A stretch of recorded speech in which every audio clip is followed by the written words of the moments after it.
শুরুতে বলছিলাম যে ফকলিফটের মূলত অয়েল কত প্রকার, ফকলিফটের মোবিলটা কতটুকু শর্ট আছে বা হাইড্রোলিকটা কতটুকু শর্ট আছে দেখেন। এখন কোনটা হাইড্রোলিক যদি আপনি নাই চেনেন তাইলে কেমনে হইলো? তো সে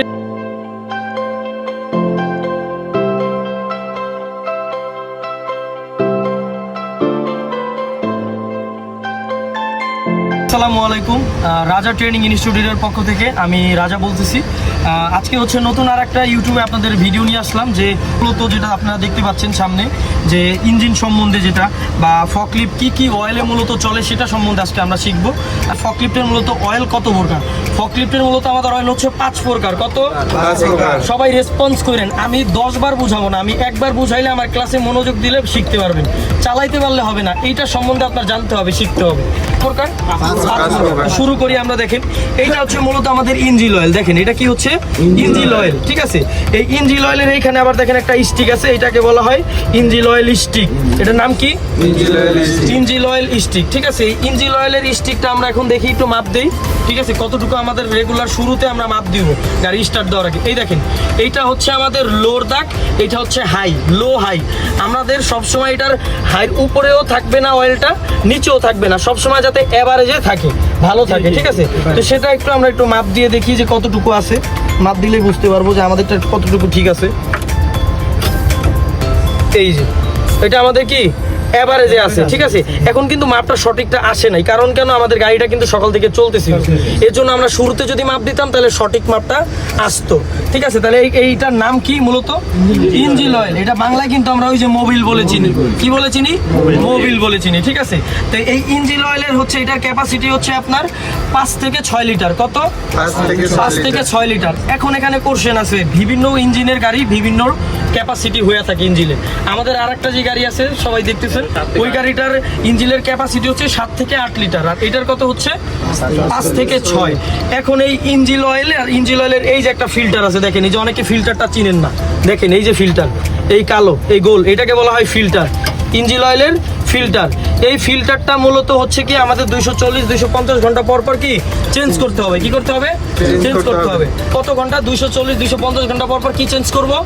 ইঞ্জিন অয়েল এবং ফিল্টার দুইটা একসাথে। কি ইঞ্জিন অয়েলের কাজ হচ্ছে ইঞ্জিনটাকে চালিত রাখা।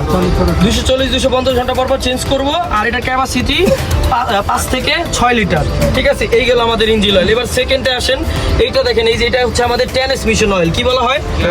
Transmission oil. এই যে দেখেন, ঠিক আছে। ট্রান্সমিশন অয়েলেরও সেম এই যে এরকম স্টিক দিয়ে মাপ দিয়ে চেক দিতে হবে যে আমাদের ট্রান্সমিশন অয়েলের স্টিক আছে কিনা, ঠিক আছে। এরকম এই ট্রান্সমিশন অয়েলের কাজ কি? এই যে দেখেন, এই যে আমরা যে পাওয়ারটা দিই, এই যে অ্যাক্সেলটা দিলে গাড়ি জোরে দৌড় দেয় না, এই যে এটা হচ্ছে মূলত পাওয়ার জেনারেট করে। কি জেনারেট করে? এইটা কিন্তু এই যে ট্রান্সমিশন অয়েলের আবার একটা ফিল্টার, হ্যাঁ, এই যে ফিল্টার।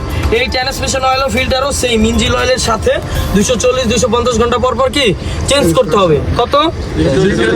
250 ঘন্টার ভিতরে চেঞ্জ করতে হবে, ঠিক আছে। এটার কাজ কি? পাওয়ার জেনারেট করা। এটার ক্যাপাসিটি কত? 4 লিটার। কত? 4 লিটার। এটা ক্যাপাসিটি কত ছিল? 5 থেকে 6 লিটার। এটার কত? এটার কাজ কি? পাওয়ার জেনারেট করা। এটার নাম কি? Transmission oil.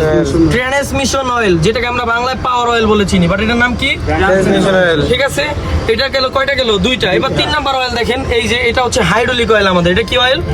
হাইড্রোলিক অয়েল, ঠিক আছে। এই হাইড্রোলিক অয়েলটা এরকম সেম, ঠিক আছে। এই যে লোড দাগ আছে, এভারেজ আছে, ঠিক আছে, এরকম এই যে হাই, ঠিক আছে। এরকম আমরা কি মাপ দিয়ে এরকম চেক দিয়ে মাপ দিয়ে দেখবো, ঠিক আছে। এটা কি? এটা না হাইড্রোলিক অয়েলের স্টিক। এটা কি?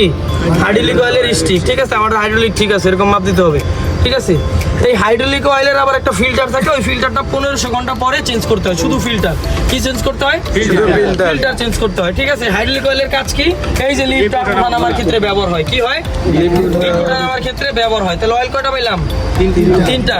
এইটার হাইড্রোলিক অয়েলের ক্যাপাসিটি হচ্ছে আপনার 50 থেকে 60। কত? 50 থেকে 60।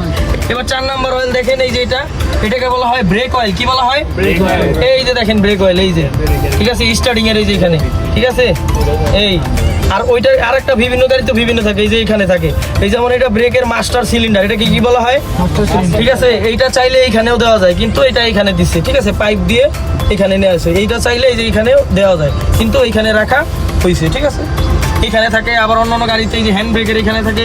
মানে অনেকে ইন্টারভিউতে জিজ্ঞাসা করতে পারে যে ব্রেক অয়েল কোন জায়গায় আছে বলেন, কারণ ব্রেক অয়েল এক একটা গাড়ি এক এক জায়গায় থাকে, ঠিক আছে। এটা হচ্ছে কি ব্রেক অয়েল, ঠিক আছে। এই ব্রেক অয়েলের হচ্ছে 400 মিলির একটা কৌটা পাওয়া যায়, 400 মিলি, ঠিক আছে, ml বা হ্যাঁ, ওইটা দিয়ে ওইটা শেষ হয়ে গেলে খালি দিয়ে দিলে হবে। এটা কোনো ফিল্টার নাই, এটা কোনো কি ফিল্টার নাই। ব্রেক অয়েলের কাজ কি? ব্রেকের ক্ষেত্রে ব্যবহার হয়, ব্রেকের ক্ষেত্রে ব্যবহার হয়, ঠিক আছে। কয়টা পাইলাম তাইলে এখন? 4টা, ঠিক আছে। এটা ক্যাপাসিটি কত ছিল ব্রেকের? 400 ml, ঠিক আছে। এবার 5 নাম্বারে দেখেন এই যে ডিজেল, ঠিক আছে। 5 নাম্বারে কি ডিজেল।